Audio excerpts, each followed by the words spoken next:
طيب عامةً الفيديو هيبقى عشوائي شوية ومعمول بعبث، ولكن الكلام اللي فيه بجد مهم أوي وممكن يفيدك في حياتك يعني.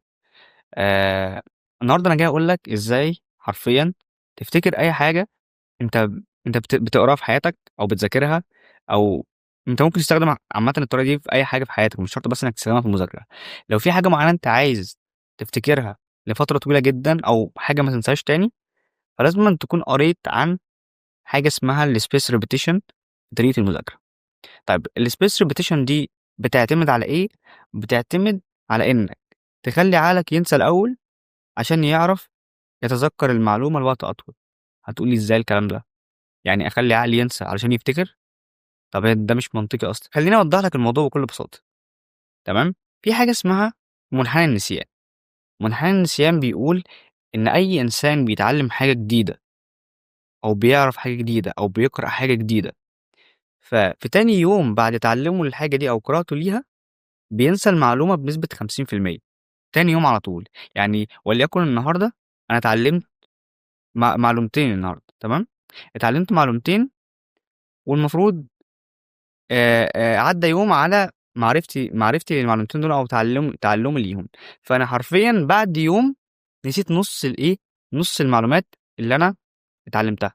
يعني هابقى كده عرفت معلومة واحدة بس، المعلومة التانية طارت، فأنا نسيت معلومة. طيب إزاي هابدأ إن أنا أخلّي عقلي يسترجع المعلومة دي تاني، لأ وكمان إن هو يتذكّرها جدًا يعني. طيب ده هيحصل إزاي؟ تخيّل إن عقلك، تمام، كل يوم بعد ما بتخلّص يومك ويومك بيبقى خلاص يعني خلص وهتبدأ إنّك تنام، بيبدأ حرفيًا بيشتغل وأنت نايم، بيبدأ يفلتر كل الحاجات اللي أنت اتعلّمتها على مدار اليوم، ويبدأ يشوف أنهي حاجة مهمة وأنهي مش مهمة، ويبدأ إن هو يفلترهم، يشوف بقى هيحذف إيه فيهم. أو هاكلمك بمعنى يعني علمي أكتر عشان تبقى فاهم.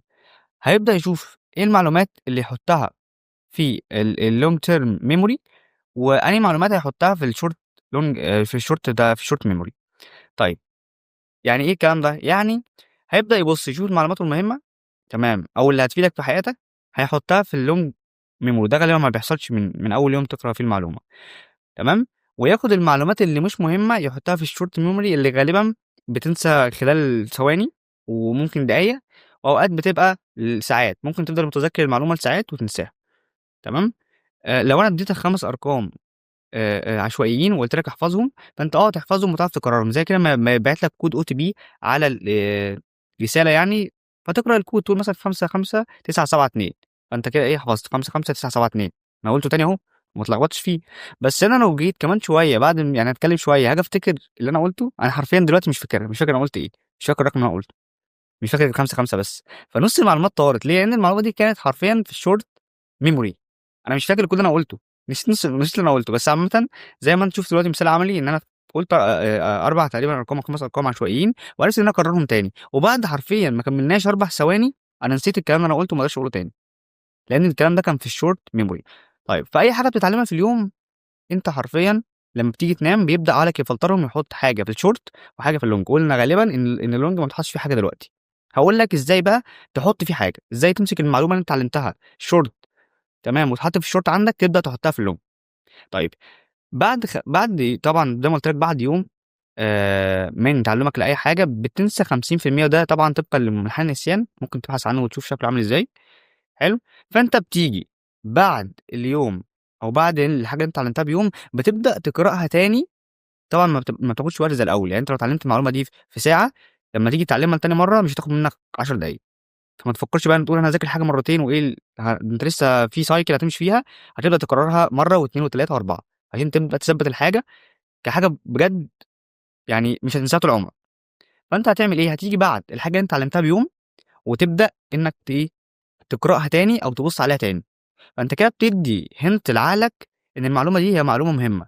أنت كنت جدع معايا، وقبل ما أنام عملت لي filtering ليها وحطيتها لي في الshort. أنا باقول لك دلوقتي إن المعلومة دي أنا هابقى باقرأها تاني عشان أدّيك hint، تمام، إن المعلومة دي مهمة في حياتي. فيبدأ يرجّع ال50% اللي هو نسيهم تاني، تمام، يبقى كده أنت المعلومة رجعت لك تاني بنسبة 100%. طيب خلاص العقل دلوقتي بيركن المعلومة دي على جنب، بيقول خلاص أنا مش هانساها دلوقتي تاني، أنا هانساها بعد قد إيه؟ هانساها بجد بعد 3 أيام بالضبط، أو بعد 72 ساعة، تمام، بعد 72 ساعة، هيبدأ إن هو إيه، ينسى المعلومات دي. فأنت هتيجي له بعد الفترة دي بتكون نسيت نصهم تاني، يعني بعد 3 أيام أو 4 أيام بتبدأ تنسى المعلومات دي تاني، فبتيجي له بعد ال4 أيام وتقول له على فكرة كان في معلومة اتعلمتها وأنت نسيتها في أول يوم ورجعت قُلت لك إنها مهمة، ورجعت بعدها ب3 أيام تاني نسيت نفس المعلومة تاني، فأنا لو سمحت أنا هاقرأها لك تاني وهاودّيك تاني hint أقول لك إن المعلومة دي بالنسبة لي هي معلومة هتفرق في حياتي، يعني هتفرق في حياة أو موت، فلازمًا المعلومة دي تحفظها. هاقول لك طيب ماشي، رجّعت ال50% اللي أنا نسيتهم. فتبدأ خلاص كده بقى تقعد بقى أسبوع حرفيًا من اليوم الأول لليوم اليوم السابع، وخلّي بالك أنا باقول من اليوم الأول لليوم السابع، يعني بعد ما أنت اتعلمت المعلومة ونسيتها بعد 3 أيام، بعدها ب4 أيام هتنساها، مش هتنساها بعد 7 أيام لأ، بعدها ب4 أيام، بحيث إنك كمّلت من أول اليوم، من أول يوم اتعلمته لحد آخر يوم اللي أنت نسيته فيه هو 7 أيام، من 1 لحد 7 تمام؟ طيب، فهتيجي له تاني هو نسي 50% يعني كده من 1 ل7 يعني خلال أسبوع أنت هتكون نسيت المعلومة تاني. فتيجي بعد أسبوع تقول لعقلك على فكرة المعلومة أنا باقولها لك للمرّة التالتة، وطبعًا كل مرّة الفترة بتاعة تعلُّم المعلومة دي أو قراءتها بتقل، أنت أول مرّة اتعلمتها كانت نُص ساعة، بعد كده أمّا جيت تراجعها تاني 10 دقايق، بعد كده أمّا جيت تراجعها أنت بصّيت عليها بعينك كده، عملت لها scan وخلاص. طيب، تيجي بقى بعد ال7 أيام لمّا ال50% يشيلوا منّك وتيجي إنّك ترجّع له ال50% تاني، هو بعد كده هيقعد شهر كامل ما ينساش المعلومة. طيب، تخيل بقى أنت جيت له بعد شهر تخيل أنت جيت بعد شهر قُلت له المعلومة اللي أنت نسيت منها 50% دلوقتي، ده رابع hint تقريبًا بادّيه لك أو تالت hint باقول لك إن المعلومة دي هتفرق في حياتي، لإن معنى إن أنا باكررها إنها معلومة فعلًا هتأثّر في حياتي، أو معلومة أنا محتاجها في حياتي، ما ينفعش أعيش من غيرها. فهيبدأ إن هو على طول بعد ال15 يوم بعد 15 يوم هيبدأ إن هو يحُط المعلومة دي أو بعد 30 يوم هيبدأ يحُط المعلومة دي في الlong term memory يعني حرفيًا المعلومة دي بقت في ذاكرتك عارف أنت الذكريات اللي ما بتتنسيش؟ هتبدأ المعلومة دي مهما كانت بسيطة وعبيطة هتبدأ إنها تتحط في ذاكرتك الإيه، طويلة المدى. طيب أنا باقول لك الكلام ده ليه وأنا هادّيك عليه مثال على فكرة. خلّينا نديك المثال الأول، المثال الأول إنك أول ما بتجيب رقم تخيل أنت جِبت رقم تليفون جديد وليكن مثلًا فودافون 010 أيًا كان الرقم لأ، أول يوم أنت بتجيب الرقم بتقعد تحاول تشوف أي تركيبة تحفظك الرقم، يا تنطق رقمين مع بعض، يا تنطقوا مثلًا 3 أرقام، 3 أرقام، يا تحاول تحفظه أو تلاقي أي pattern معيّن تحفظ بيه الرقم، ولكن بعدها بيوم أنت بتنساه. طيب بتفتكر إمتى؟ لمّا حد يسألك من صحابك الرقم الجديد اللي أنت جبته ده ده عبارة عن إيه؟ فتبدأ تقول له إيه، الرقم والله عبارة عن 010 مش عارف إيه وتملّيه له، تمام؟ فأنت بعدها بيوم رجّعت 50% حلو؟ طيب بعد 3 أيام بيبدأ برضه عقلك إن هو ينسى الرقم. عقلك بيبدأ ينسى الرقم، فبييجي واحد صاحبك تالت مثلًا تكون بقى لك 3 أيام ما شُفتوش، فيقول لك إيه أنت يا عم أنت فين رقمك؟